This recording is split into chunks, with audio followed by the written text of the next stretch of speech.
Opt-in email is a term used when someone is given the option to receive bulk email, that is, email that is sent to many people at the same time.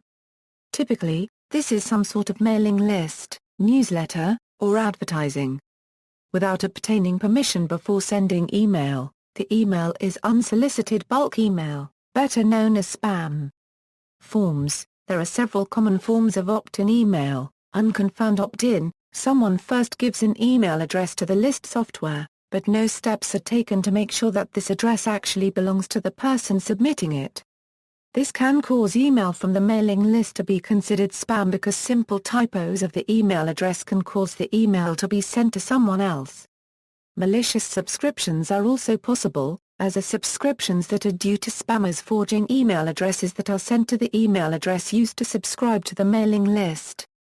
Confirmed opt-in, a new subscriber asks to be subscribed to the mailing list, but unlike unconfirmed opt-in, a confirmation email is sent to verify it was really them. Generally, unless the explicit step is taken to verify the end subscriber's email address, such as clicking a special web link or sending back a reply email, it is difficult to establish that the email address in question indeed belongs to the person who submitted the request to receive the email. Using a confirmed opt-in procedure helps to ensure that a third party is not able to subscribe someone else accidentally, or out of malice, since if no action is taken on the part of the email recipient, they will simply no longer receive any messages from the list operator. Mail system administrators and non-spam mailing list operators refer to this as confirmed subscription or closed-loop opt-in. Some marketers call closed-loop opt-in double opt-in. This term was coined by marketers in the late 90s to differentiate it from what they call single opt-in, where a new subscriber to an email list gets a confirmation email telling them they will begin to receive emails if they take no action. Some marketers contend that double opt-in is like asking for permission twice and that it constitutes unnecessary interference with someone who has already said they want to hear from the marketer. The term double opt-in has also been co-opted by spammers, diluting its value. The U.S. Can-Spam Act of 2003 does not require an opt-in approach, only an easy opt-out system. But opt-in is required by law in many European countries and elsewhere.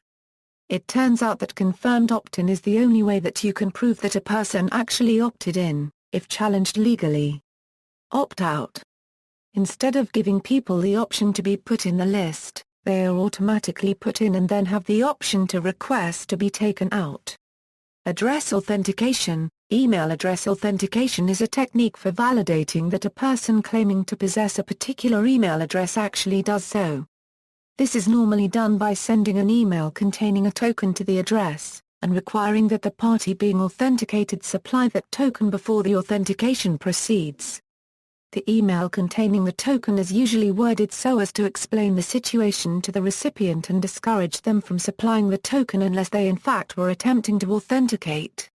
For example, suppose that one party, Alice, operates a website on which visitors can make accounts to participate or gain access to content. Another party, Bob, comes to that website and creates an account. Bob supplies an email address at which he can be contacted, but Alice does not yet know that Bob is being truthful about the address. Alice sends a token to Bob's email address for an authentication request, asking Bob to click on a particular URL if and only if the recipient of the mail was making an account on Alice's website. Bob receives the mail and clicks the URL, demonstrating to Alice that he controls the email address he claimed to have. If instead a hostile party, Chuck, were to visit Alice's website attempting to masquerade as Bob, he would be unable to complete the account registration process because the confirmation would be sent to Bob's email address, to which Chuck does not have access. Wikipedia uses this mechanism too. Best practice. The step of email address verification is considered by many anti-spam advocates to be the minimum degree necessary for any opt-in email advertising or other ongoing email communication. See also, closed-loop authentication, email marketing, references. Related books, Opt-in Email List Building by John S. Rhodes, The Complete Guide to Email Marketing by Bruce C. Brown, Email Marketing for Dummies by John Arnold.